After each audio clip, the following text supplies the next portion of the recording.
Move, move, move.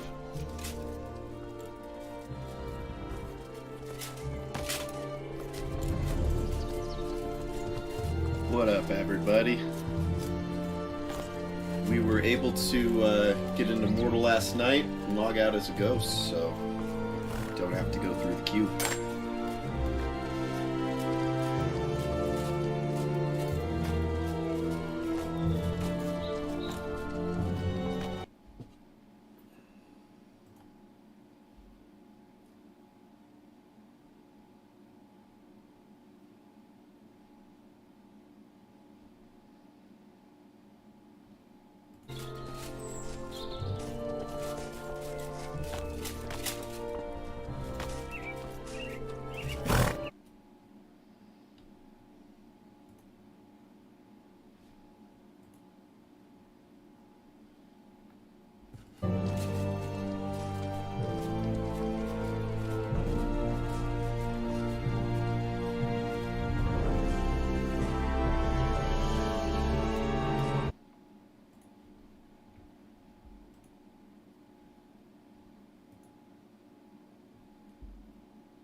one bow?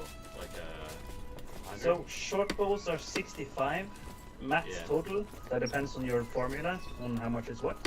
And asymmetrical is, I think it was 163 in composite.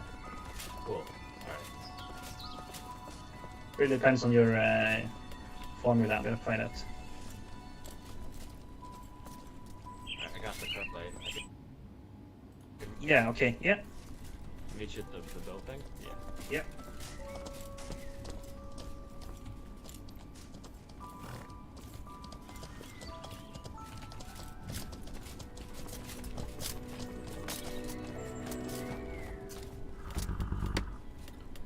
Thought I put that thing on.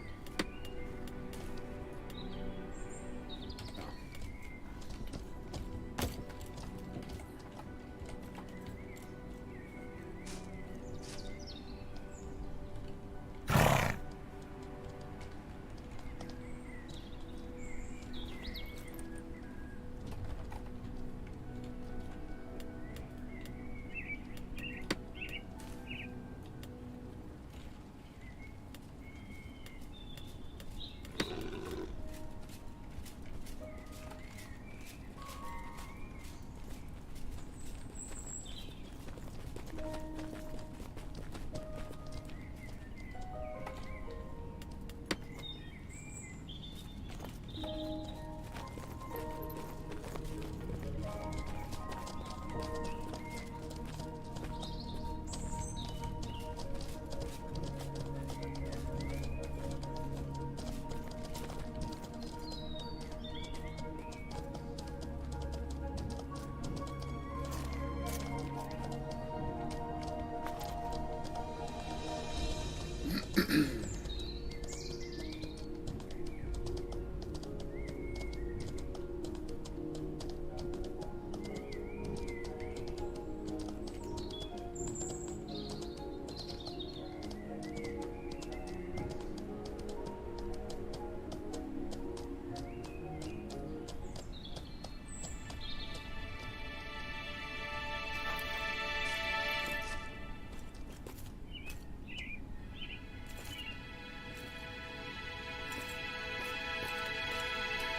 Let's see.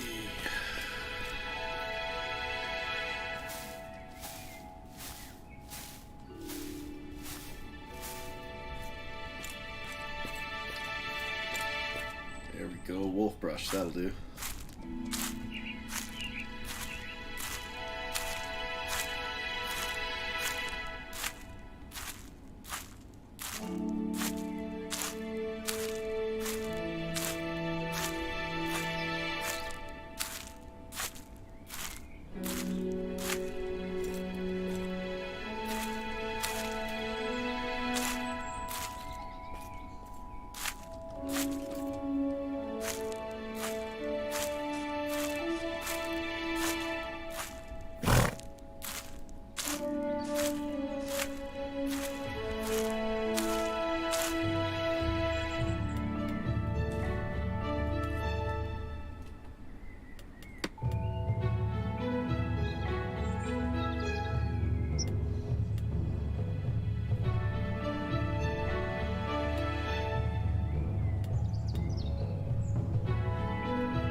To do or not to do? That is the question. 'Tis it nobler in the mind for him to suffer my slings and arrows, or for me to simply end him? Kill? Okay, kill it is. Oh, what the hell? Did I not click the button? You saw me click the button, right? Oh, guess I didn't click that button.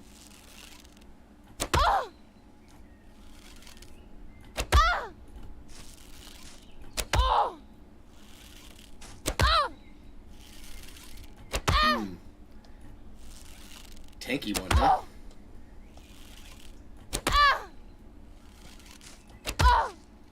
This is taking too long.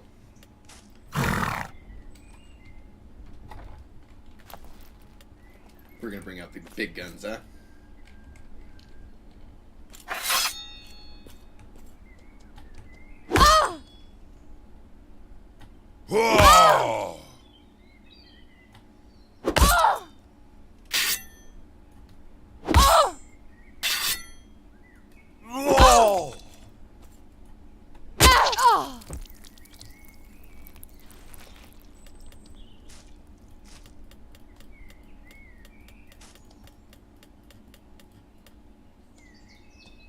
Now, I think it's safe to say that no PK can truly be complete if we don't also kill the horse. Don't you agree? Stolen items cannot be placed in bags. What nonsense is that?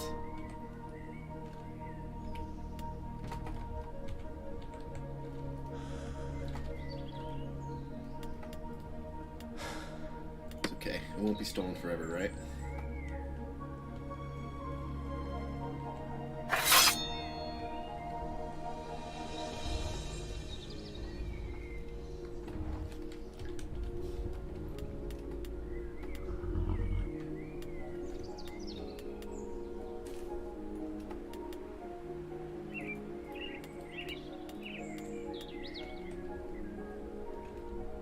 What do you think? Think a two-hander can reach it? Whoa! Probably not. We'll just have to put an arrow in its eye.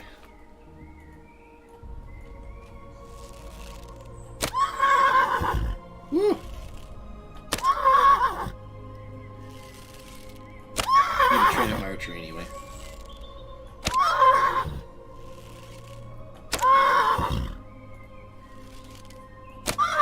I'm like Robin Hood.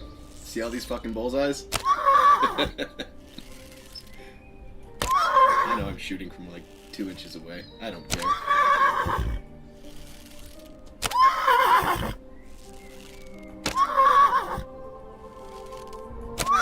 There's probably so much ore in this horse.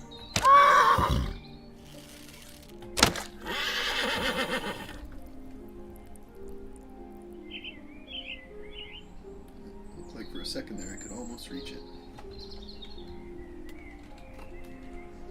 Oh goody. Okay.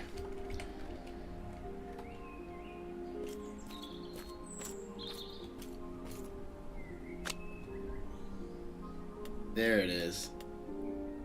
Oh yeah.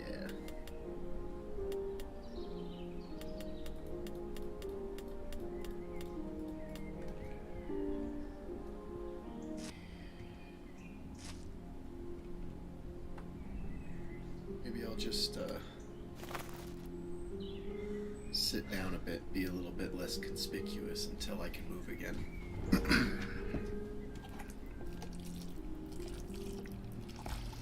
You know, that was the first PK of Bisq in this game.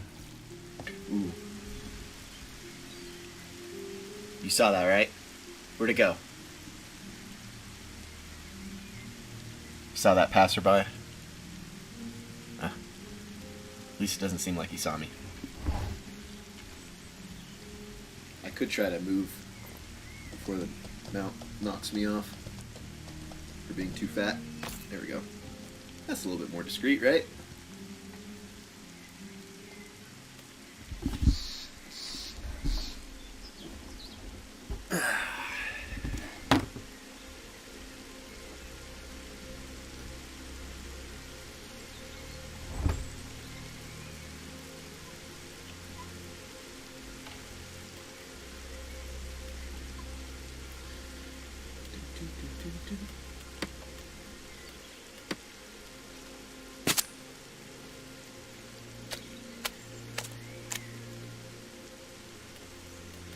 Do you think if you butcher it, it kind of Oh, there you go. The murder system in this game... Well, shit, you weren't alive when UO came out. But the murder system in this game is the same as Ultima Online. So, hypothetically, that AFK person, if they ever come back in time to actually notice, what they can do is they can report me for murder. And if I get 5 murder counts, I turn red. And being red is just basically permanently criminal. So, like, until this criminal goes away, anybody can attack me and kill me without any punishment. And if I go into the town while I have the criminal rating, the guards will also attack me. But, I mean, I killed an AFK dude. What are the odds, really? You know, they're probably never going to know it happened. And even if they did, it was my first kill. So, back in my days in Ultima Online, you had to go, like, 10 hours not killing anyone to lose a murder count. And, at that time, I had so many goddamn murder counts. I once did the math on it, and it would have taken me, like, 3,000 years to go blue in Ultima. That's how thorough of a PK I was back then. And I probably will be in this game, too, but considering it just launched a week ago, we're all noobs. So, kind of got to pick your targets. But now that this shit is not stolen, I can just load it all into the horse. And then once I'm not overweight anymore... See, I even got some food for the horse. I'm a team player.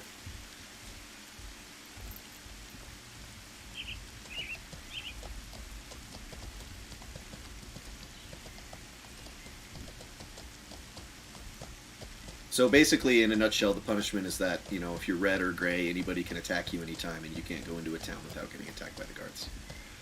There are still lawless towns that PKs can go into, though. Speaking of, I forgot to turn that back off, got myself killed by guards. Gotta be careful about punching people in town. You got 30 days of jail? How did it even get that bad without you going pirate first?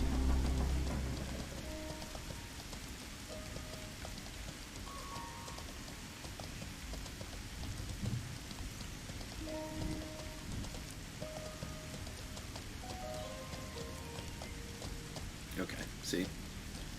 Now that I'm not criminal anymore, I'm free to come in here. If I came in here as a criminal, I would expect... like, on one hand, I would expect all of these people to come after me, but on the other one, like, since everybody in this game is new, a lot of people are cowards, you know? They flag gray and they just run from you, even if there's 9 blues around.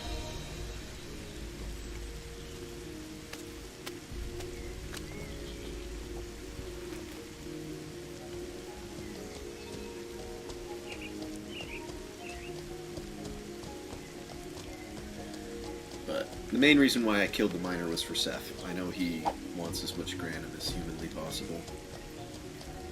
Pirate isn't based off of infamy anymore? So how do you go pirate?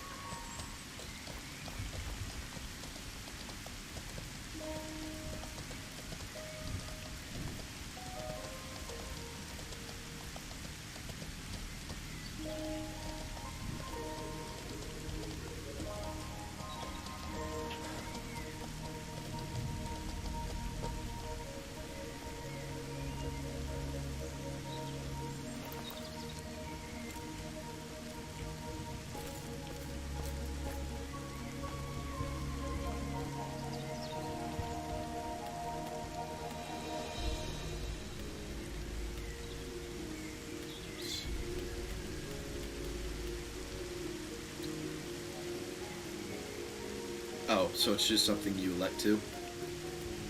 Well, what's the point of that?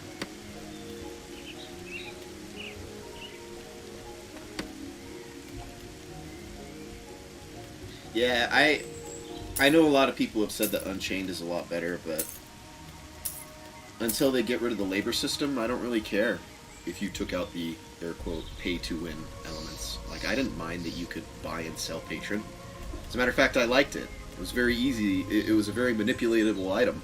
It was the kind of item you can buy for 400 gold on a Monday and sell for 600 gold on a Saturday. You didn't have to actually spend money on it to profit from it.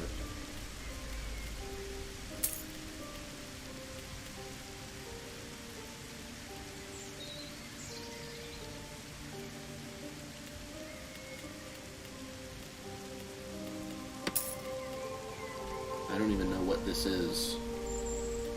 I'm wondering if I should hold on to it. I assume maybe just gems come out of the rocks when you're mining this higher. All these pickaxes too. This guy was ready to go the long haul.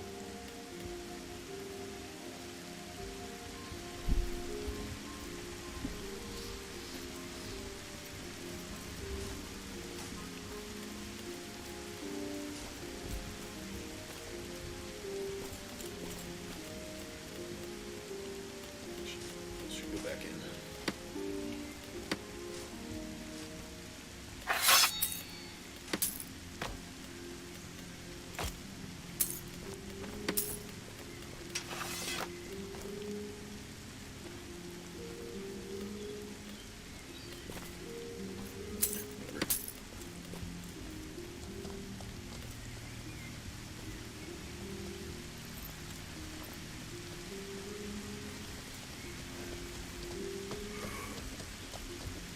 So what, like they made it so you can't break out of jail anymore?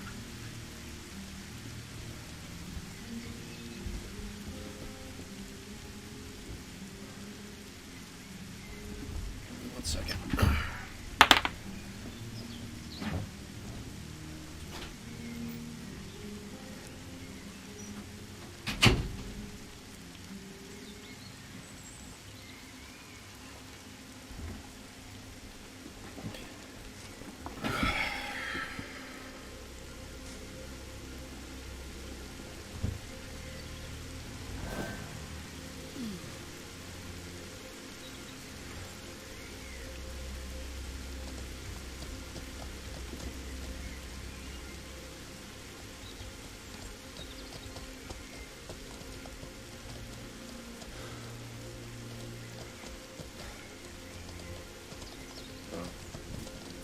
But you can still, like, dig out with a spoon and shit.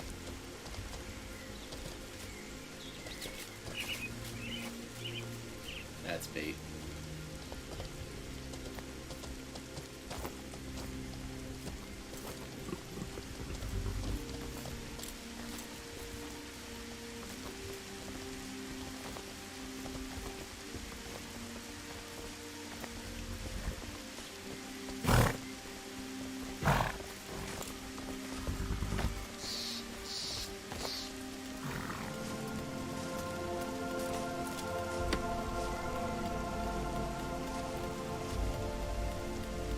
Guys, fuck horses.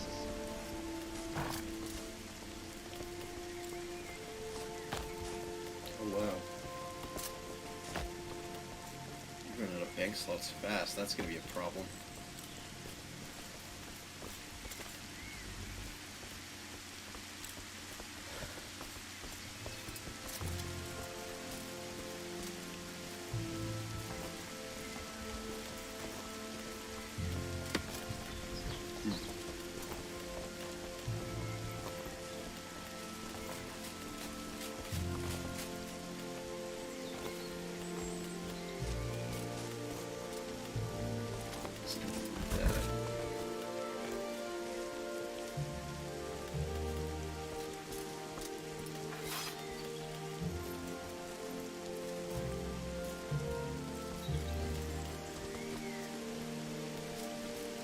Yeah, the labor system is the thing that...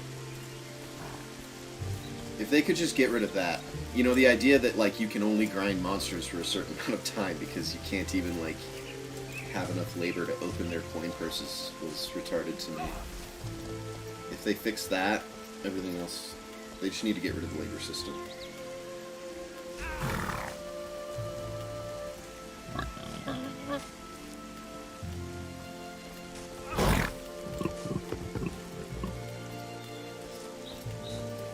like the labor system's the kind of thing you'd expect to see in a fucking cell phone game, so that you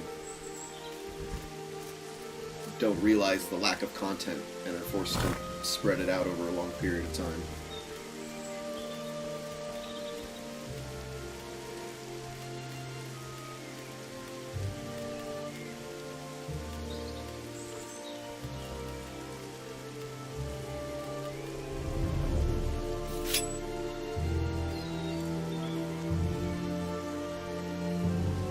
Yeah, I remember when I played that game, I had like 4 accounts. And I literally just bought and sold. What was it? Apex? It was called Apex, wasn't it? Yeah, I just bought and sold Apex to make money to keep the accounts active.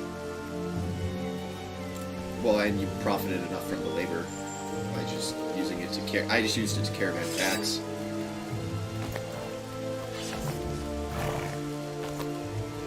But I mean, this game's 1,000 times better. It's a real sandbox, you know. That game was, you know, it had some sandbox elements. It was a little bit of a hybrid. But I'd rather be able to just kill somebody and take anything. You know, being able to PK somebody every once in a while because they had a pack on their back was nice, but I was always jonesing for those UO days where you could just kill anyone anywhere, and the only consequences that you have are the consequences that the community inflicts upon you. You know, that guy that I killed, if he comes back and he knows I did it, maybe he'll remember my name and have a vendetta and want to come back and get me someday, you know? Or put a hit list out to his friends. I mean, we literally had PK lists in UO of like, these are the people that are supposed to, they were KOS lists, kill on sight. These guys deserve to die when you see them, kind of shit. That's how full loot games end up operating. Like, people self-regulate. Becomes an actual society. It's kind of cool.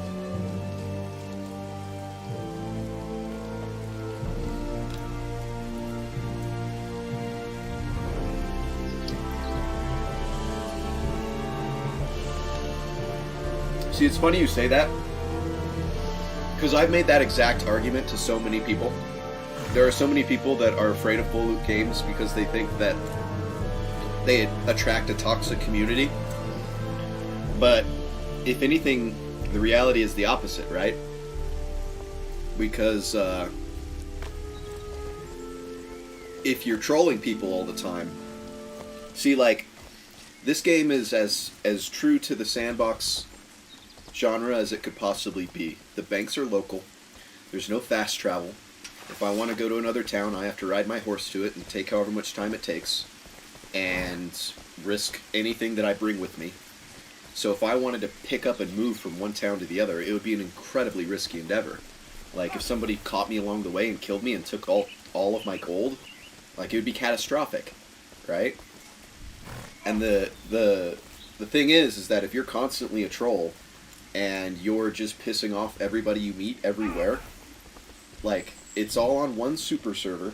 It's not like BDO where you could just, you know, jump to a different channel whenever somebody is harassing you, right? Like, we're all living in the same world by design. And if you live in Bhakti and you keep killing everybody around Bhakti, then eventually the whole town will hate you. And there is no safe place for you to be. Like, you can literally drive a troll out of your town if everybody hates that troll. So some degree of civility is almost forced. And if you're going to break those bonds of civility, then you better have enough might, muscle, and men behind you to survive in a world where everybody's your enemy, you know? So it's like, being a PK is a commitment. It's not just something you can casually do one day and then be a Care Bear the next. Like, it's a lifestyle. You gotta live by it all the time. No exceptions. When you're red, you're red. Like, back in the Ultima Online days, there was even an unspoken code amongst reds. Like, life was hard enough knowing that all of the blues were out to kill you all the time. So reds, even though they could, never killed each other. And that changed when they came out with Tremel, and all the blues went there. Like, forcing the blues and the reds to live in the same world is essential. If you give them a PvP server and then a PvE server, that's when full loot becomes toxic, because the PvP server is full of only PKers and nothing else. So everybody's fighting each other, and that's the whole point. But when you force the PvEers and the PvPers to live together, you know, believe it or not, 90% of the population doesn't go red. They're afraid of it. So you're always fighting against the mob when you're a PK, and because of that, like, you have to have civility amongst the other PKs. So it does kind of still balance out to you know, a more civil community, if you will.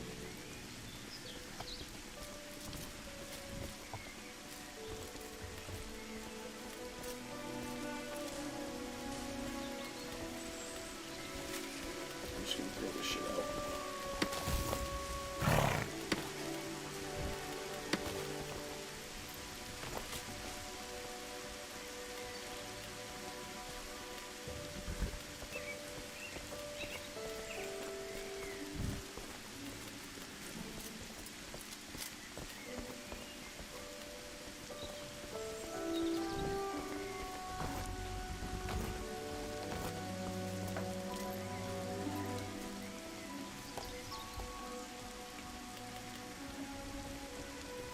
Like in back in the days when we played arcades together, you remember Pikes?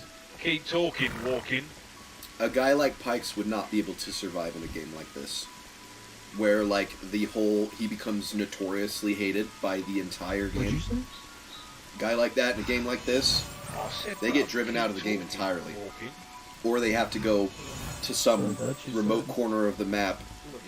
You know, you literally move away from the community that you know and go live elsewhere because your community has ostracized you.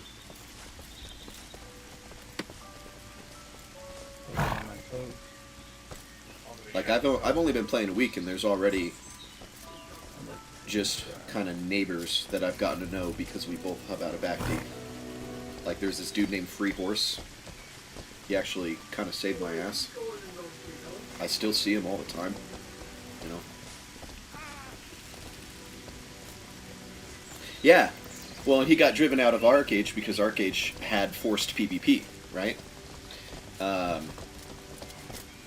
Forced PvP is a good chunk of the way there, right? But what it lacks is the consequence.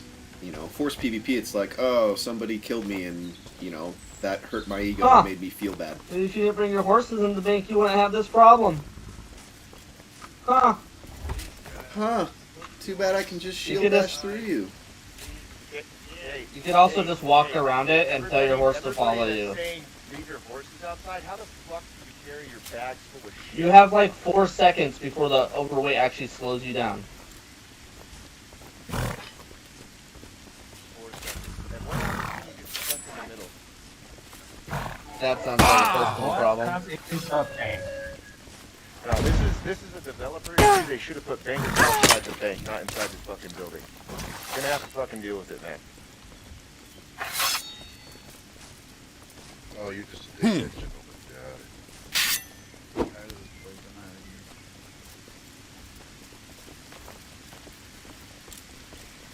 Ah!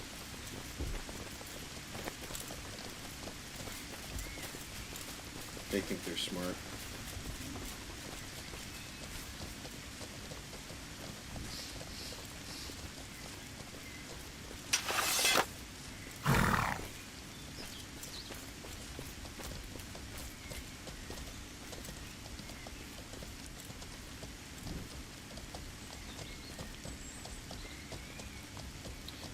Anyways, I don't remember if I finished my thought there, but yeah, I mean, not only does it hurt your feelings because somebody killed you, but there's actual loss involved.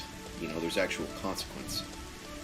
And the thing about a full loot game is that it's all about personal economy, right? Like, at any point, I can die and lose my shit. My shit's not worth that much, okay? Like, my entire kit, if I had to replace it right now, would cost me about 4 gold. The horse, if somebody were to kill it, is worth about another 4 gold. So, all things considered, like, my net worth of what I'm risking as I ride around here is 8 gold. Okay? If I ride out to this graveyard that is inches from the town, where there's 12 people in it, and they're all blue, and it's very unlikely that somebody's going to risk flagging up gray and killing you, and then just simply getting executed by the other 9 blues there, I can very, very easily just ride my horse in there, and I don't even necessarily even have to kill anything. Like, I can just start looting the bags off the ground of all the poor people who can't afford horses yet, and therefore can't carry the weight of the corpses, and they're only killing for the heads. And I can, within, 15, 20 minutes, I can come out with a 6, 7, 8 gold haul. Now, do I have a 1-to-1 risk of death every time I come out here? No. The odds of me dying and losing my shit in a place like this are probably 1 in 100. And considering I make my money back every time I do a run in here, obviously my personal economy goes up, right? However, if I bought a bunch of really, really expensive gear from some of the best crafters around and dropped 30, 40 gold on that gear and came to this very same place, those same blues that are protecting me might actually become a threat. Because if you present yourself as a whale, where you have extremely expensive equipment, what's to stop any one of those blues from getting on Discord, calling their guild, and bringing over 6 or 7 guys to take a murder count on you, because they feel as though you have enough assets on you to be worth it? Right? So, if I were to walk around in a 60 gold suit in a frickin' graveyard, my chances of dying would actually go up, because it's more likely for people to call in a gank and kill me. Whereas when I'm wearing cheap shit, I'm a fly on the wall. No, I'm not worth taking a murder count on, right? So, because of that, when you're a noob, you start out with cheap gear, and you're just living in the graveyard, accumulating wealth. You get to a point where you have enough wealth that you can buy 3, 4, 5 sets of more expensive gear, and then you go to a place where that gear yields you enough profit to be worth the risk. So you would actually go crawl into a dungeon instead. And in a place like that, where you're far away from the guards and it's a much less trafficked area, the odds of a PK or a group of PKs going there and trying to clean out the dungeon and kill everybody in it goes up exponentially. So then, if I spend an average of a 30-minute hour run in that dungeon, my risk of death, becomes a 1 in 100 to maybe a 1 in 5, a 1 in 10, right? So the amount of reward that I could get from that place needs to offset the risk of the gear that I'm bringing. And the idea is that over time you just grow your personal economy more and more and more so that you have better gear to go to more expensive areas. Your gear is a consumable resource. It's no different than a bandage or an arrow. It's something you put on and something you consume. It's not like BDO or Arcage where you're going from legendary to mythic and you're spending billions on making an incrementally better bow. No, if you have a really good crafter and you make really nice bows, that bow might be worth 10 gold instead of 1. And, but there's no such thing as incredibly expensive pieces that are irreplaceable. Everything in this game is either vendor trash or crafted by a person. There's not epic gear you can find in some dungeon somewhere. So, everything is replaceable, including your gear. You just have to treat it that way. You play this game differently. You don't approach it the same way as you would a theme park. People who come from theme parks, they don't get that. And they're scared of the concept of a full loot game because they're applying a full loop principle to the theme park experience that they've had thus far. You feel me?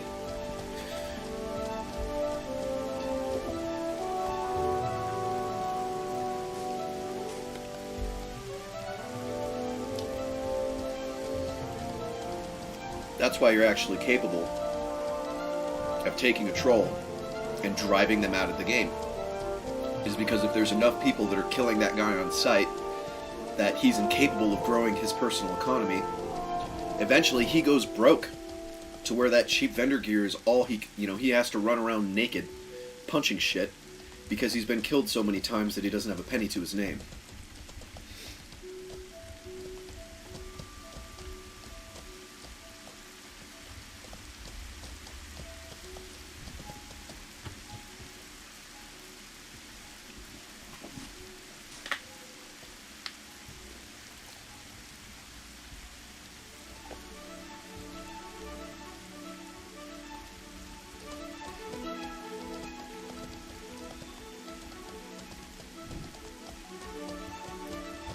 Oh, this is also a fun demonstration here. Just to show you how diverse, like, see all these different skills? There are no classes in this game. ArcAge was cool that you could, like, mix classes and make hybrids, which created a much wider variety of classes. This game doesn't have classes at all. You have 1,100 points, you can invest them in whatever skills you want, and you're just hybrid building a character. And the professions work exactly the same way, right? And this game, one thing that's very interesting is that this game is actually not capable of being data mined. They intentionally keep all of the data on the server side. And the reason why they do is because this game has one of the most robust crafting systems that have ever existed. So, like, for example, when I'm crafting a sword, I decide on the type of hilt, I decide on the length of the blade, the type of the blade, and what options I have on different types that I can choose are based on what knowledge and lore I've gained in the world. So if I want to know how to make a kite shield, I gotta go find a book somewhere and read about what a kite shield is and how to make it, and then I would have the kite shield design as an option when I'm crafting shields. From there, you can pick whatever materials you want. You can make the bulk of the shield out of wood, you could make the frame out of metal, you could make the whole thing out of metal, but if you do that, the strength requirement of using it goes up exponentially, right? The type of metal that you use, the type of materials, all of that stuff all goes into, like, how you're crafting a weapon. And they keep all of that data server side so that you don't know what the best combinations are. And if you're an expert crafter, you're not going to share that information. As a matter of fact, when you start crafting an item, you can actually name the recipe so that nobody knows the types of materials that went into it, let alone the ratios and the quantities. So, the game will let you do anything, but the game tries to make everything as realistic as possible. So, like, in theory, if you wanted to take a sword and you wanted to make the hilt out of wood and you wanted to make the blade out of bone, you could do that. And the game will not stop you from using bone. But when you do, the durability on that sword is going to suck so bad that it's going to break in like 3 swings. Similarly to that, look, I have all these pickaxes from the dude I just killed, right? I can equip this pickaxe, and I can swing the pickaxe at the tree. Now, I'm going to get way less wood. See, I'm only getting 5. If I used a real axe, my efficiency in drawing the wood out would be way better. But, you know, if not the pickaxe, you know, I can put on my longsword. And I can swing the longsword at the tree as well.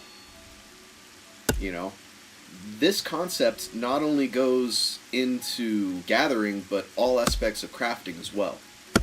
So, like, you can make a shit weapon using shit materials and the game's not going to stop you.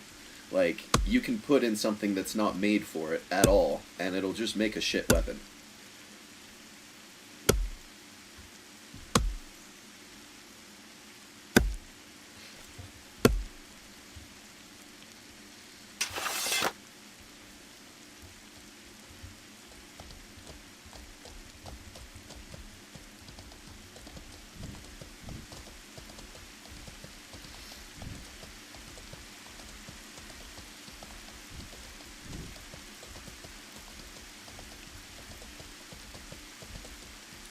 Yeah, I mean, it's intentionally confusing. That's the whole point.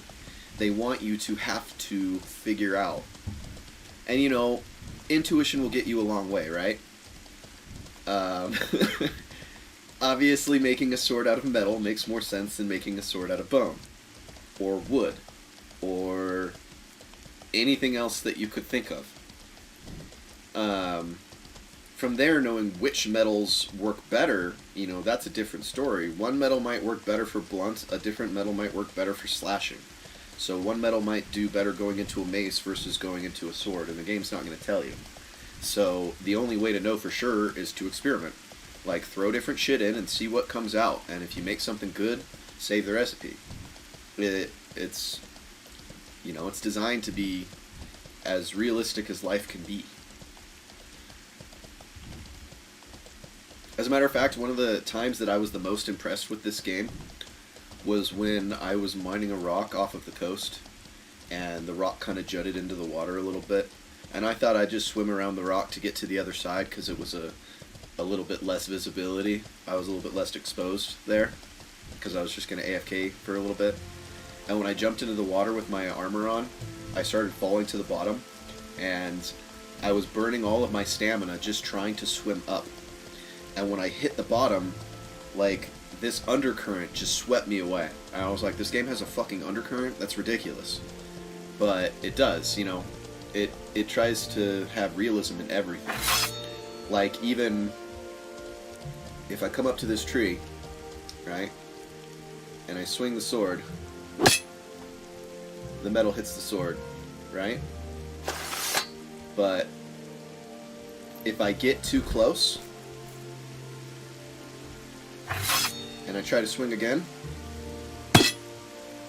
see how I actually hit it with the hilt and not the blade? So the reason why this weapon has damage blunt 5.2 is because if I'm hitting something with the hilt, that's blunt damage. So, you know, if you're swinging your sword at an opponent and you're too close to him, you're gonna miss him with the blade and hit him with your hilt or with your fists, and it's gonna do shit damage. Whereas if I hit somebody with the very tip of my blade, where, you know, you have the most momentum, the most centrifugal force, that's when it's going to do the most damage. Whereas if you hit him with kind of the side of the blade, there's less momentum and it does less damage. You know, that's something that, you know, an expert swordsman, somebody who's familiar with swordplay, would tell you that. Like if you're in the bind and one person is bearing down with the tip of the blade and the other one's bearing down with the middle, you know, there's different leverage involved there, and the game actually takes that leverage into account.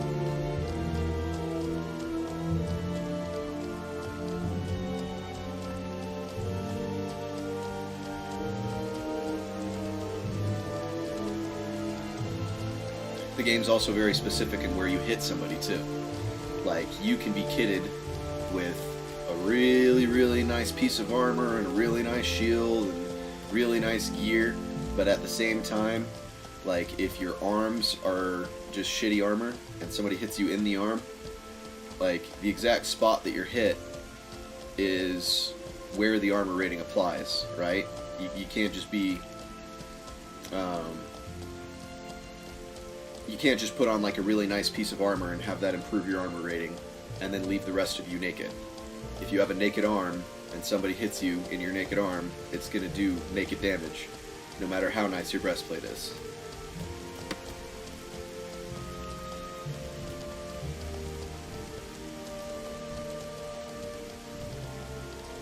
This is like a... Whoa, no thank you. Rather not be eaten by wolves.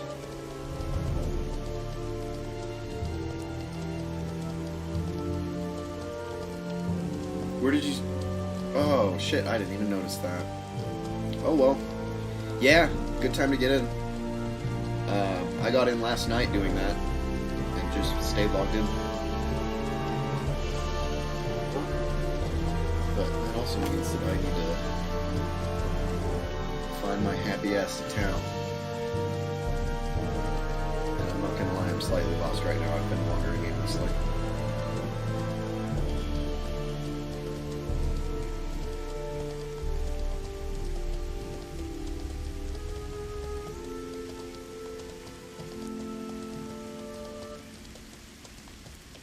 What is following me?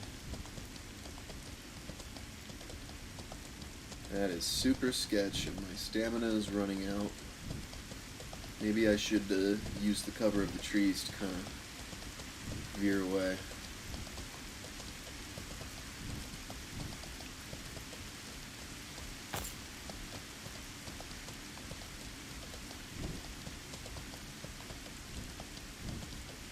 There we go.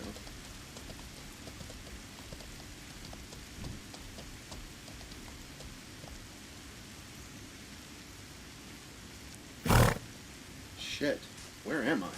This is clearly a bandit camp.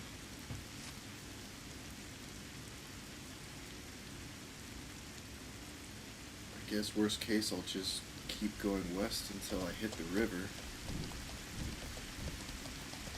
I think the town should be west of me.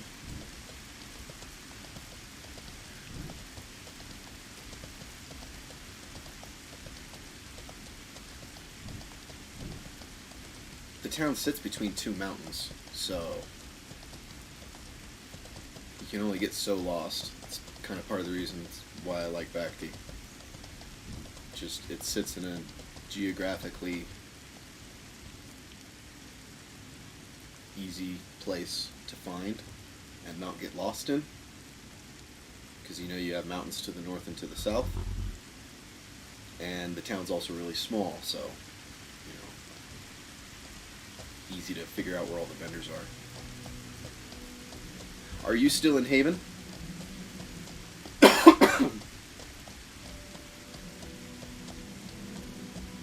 Oh, yeah, well, if you thought it was bad then, good luck not having a game map at all.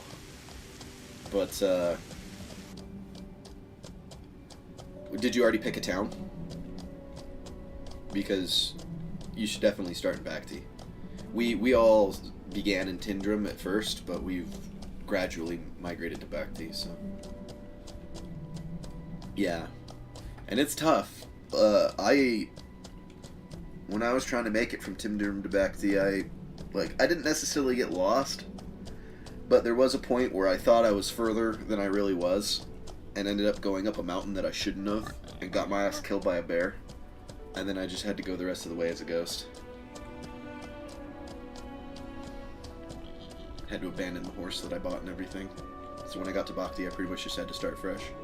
But that's fine, I didn't have shit anyway.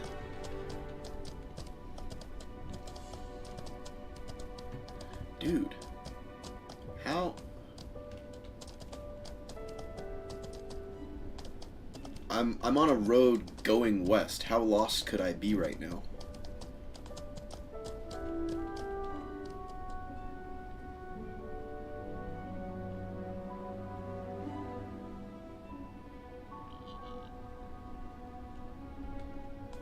Yeah, I mean, honestly, you're only able to bring, like, what, your armor and 3 gold? Like, literally all you have to do, even if you're buck-ass naked and you don't have a single thing to your name, all you gotta do is prowl around the graveyard for a little bit. The corpses are worth, like, 30-ish silver a pop, compared to the heads that are worth 10 silver. But the difference is that the heads are relatively light, and the corpses, like, even with me being a big old meaty strong boy, I can only carry like 3 corpses at a time post-butchering. So if you don't have a horse to store the corpses in, most people forego those entirely and just harvest the heads. And you could very, very easily make enough money to buy yourself a full set of armor and a horse by just going in there, looting 3 mobs that somebody else killed and left the corpses behind on, and then just bringing them back. And you know, you can probably make like 1 gold at a time every trip, and after 4 or 5 trips you have enough money to buy a horse. Then when you buy a horse, you can start getting 6 gold at a time, and at that point, you know, your whole kit's probably only worth 4 or 5. Oh yeah, I made it out of the jungle, Pat. I made it out just fine. Is this Bhakti? Or did I somehow find my way back to the same bandit camp again? Where the fuck am I? He's having a bad day.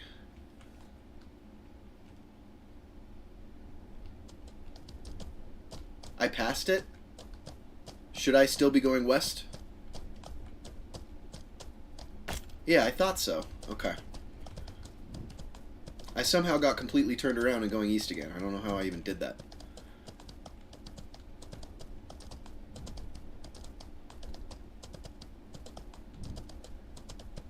Bat, are you watching me at work right now?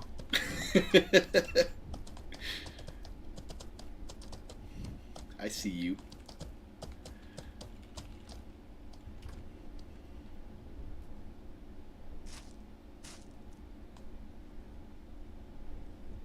Yeah, I figured the bandit camp was east of Bakhti. It's just, I think the road itself keeps turning me around. That's what's happening. And why is there a mountain to the west of me? So fucking lost.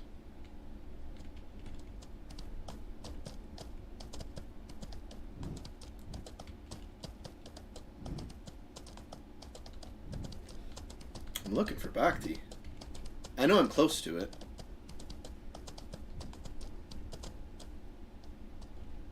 Oh, you're somebody new.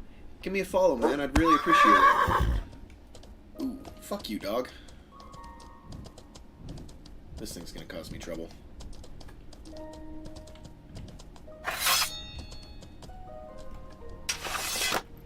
Gonna have to handle this little fucker.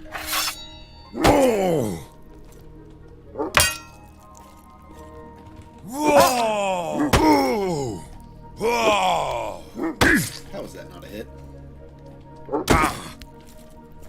Okay. Stay where you are, you stupid fucking horse.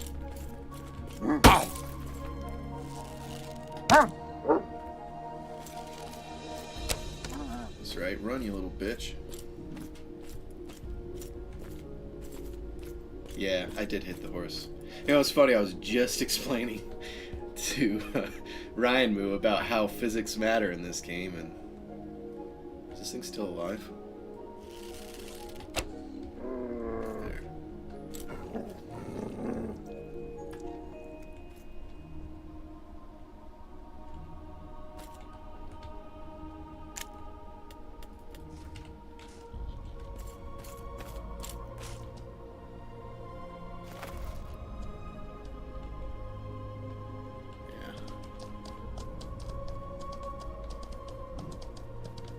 Okay, let's see if we can find this stupid place before the server goes down. Hopefully when the server comes back, you guys can all join me.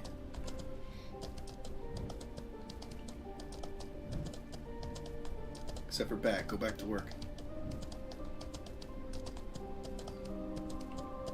Okay. Yeah, this is probably the way out. Yeah, I noticed that. I'm actually booking Taming right now, so it wasn't high enough yet, but maybe soon.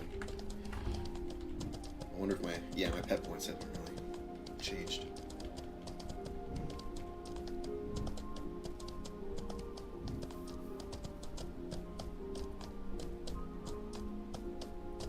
Yeah, seems like it. It's getting there though.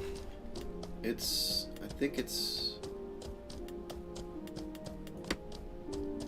into the 50s. Yeah, 59. It's almost there. I found a nice little spot where mongrel horses spawn too that's tucked away right next to Bakhti, so I'm excited to be able to just start rounding them up.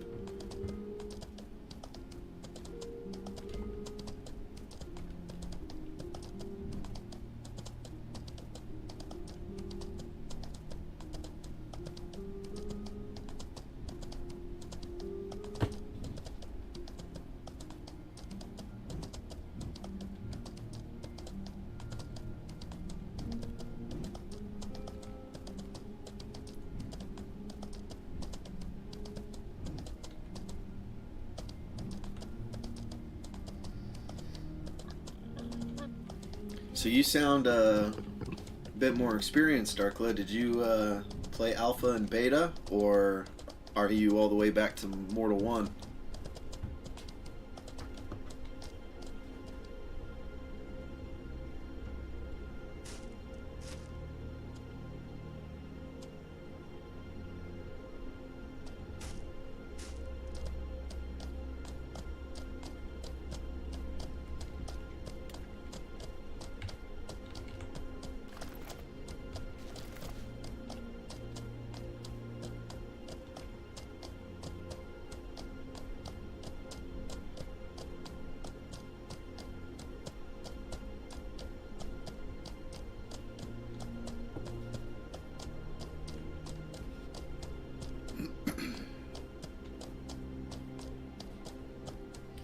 Oh, wait a minute. I'm going east again. Shit. Oh, I was just asking if you played Alpha or Beta or Mortal 1, you know, since it seems like you have some experience in the game. How the fuck did I end up going east again? This is driving me nuts.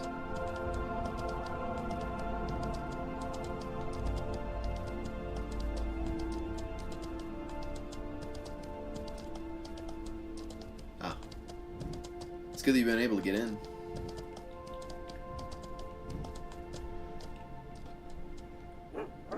That's probably how I ended up going east. The dog turned me around.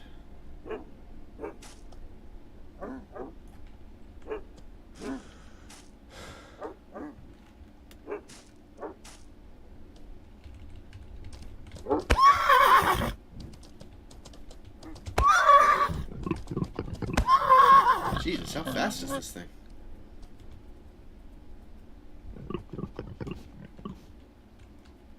What the hell? Get off the horse. Jesus.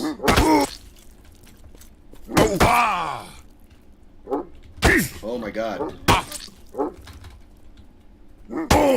Suddenly I'm back on the fucking horse again. Jesus. Oh my god, what the fuck is this?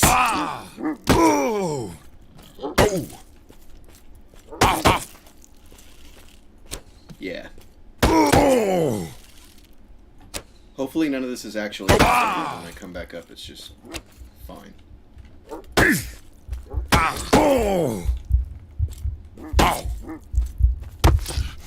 That's... yeah. Okay. Apparently those wolves have guns. Oh well. Whatever. I'll be able to tame horses probably in a minute anyway. That's an appropriate ending, don't you think? Fuck it.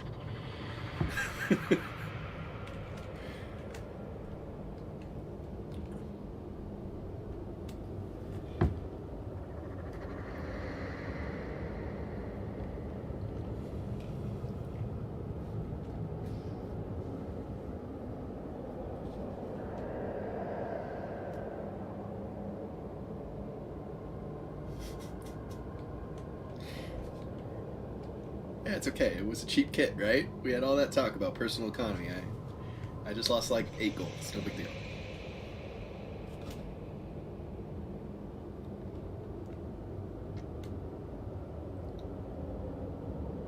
I'm just gonna go over this mountain.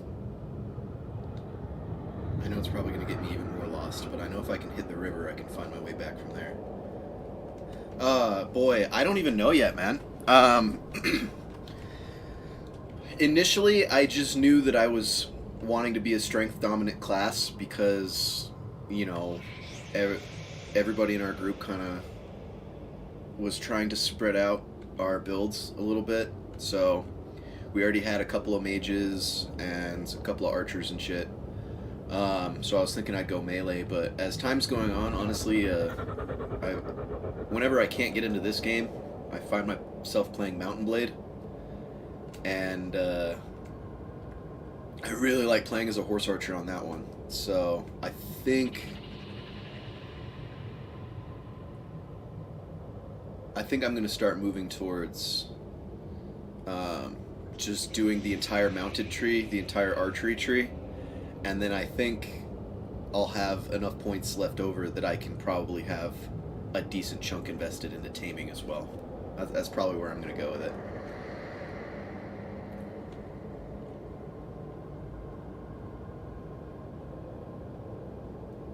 I figure if you're a horse archer, you don't really have to have necessarily really high dexterity, you know? I know that, but I am fairly certain that my priest is still tied to Tindrum. I don't think I set him to Bhakti.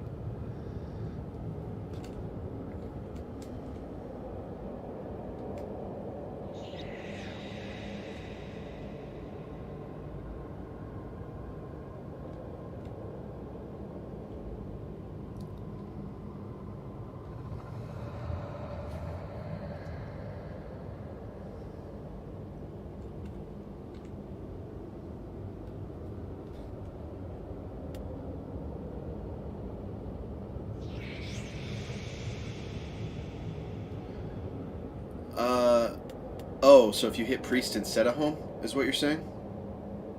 Okay. Cool, I didn't know that. Thank you. That'll save me a lot of fucking wandering.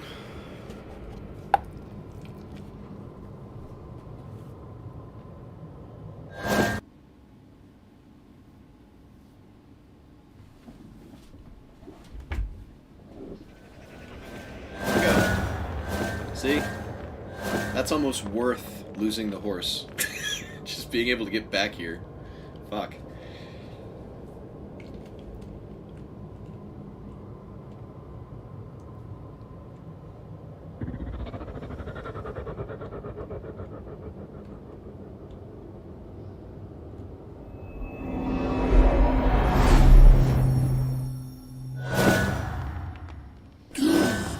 Usually you'd get a good look at your Johnson when you do that, but, you know, can't be showing dicks on stream.